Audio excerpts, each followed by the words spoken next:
Friends, when you hear the word leadership, what comes to mind?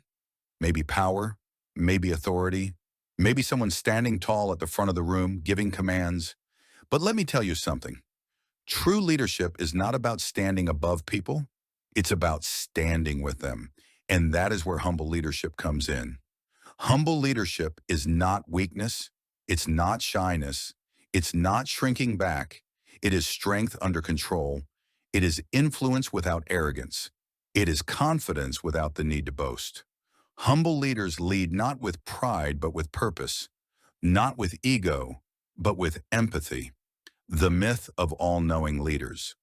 For too long, we've believed that leaders must have all the answers, that they must always be the smartest in the room, the loudest in the meeting, the strongest in the group.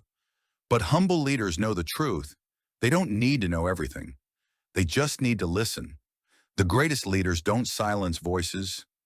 They multiply them. They don't pretend to have all the solutions. They create space for solutions to emerge. A story of humble leadership.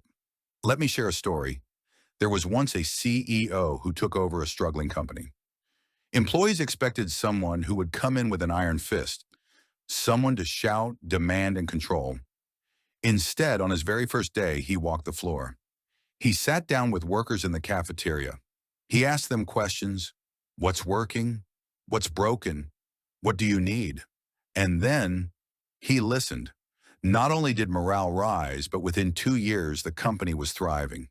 Not because the leader had all the answers, but because he had the humility to listen, to learn, and to lift others up. That's humble leadership. Why humility matters in leadership. Humility builds trust, and without trust, leadership collapses. Humility creates connection. People don't follow titles. They follow people who care. Humility keeps leaders grounded, because the moment you think leadership is about you, you stop leading and start ruling. And no one wants to be ruled. Humble leaders know this truth. Leadership is not about being served. It's about serving. Examples of humble leadership history gives us powerful examples. Mahatma Gandhi led millions, not with armies or wealth, but with humility, peace, and service. Nelson Mandela could have ruled with bitterness after years in prison, but instead he led with forgiveness and humility, uniting a nation. Even in everyday life, the best teachers, parents, coaches, and managers, they lead by lifting others, not by elevating themselves. How to practice humble leadership. So how do we lead with humility? Listen first, speak second. Leadership is not about having the loudest voice, but the most attentive ear. Admit mistakes. Saying I was wrong doesn't make people lose respect. It makes them trust you more. Celebrate others' wins. True leaders don't need the spotlight. They shine it on others. Serve before you command. When your team sees you're willing to do the hard work, they'll follow you anywhere. Humble leadership is rare, but it is powerful.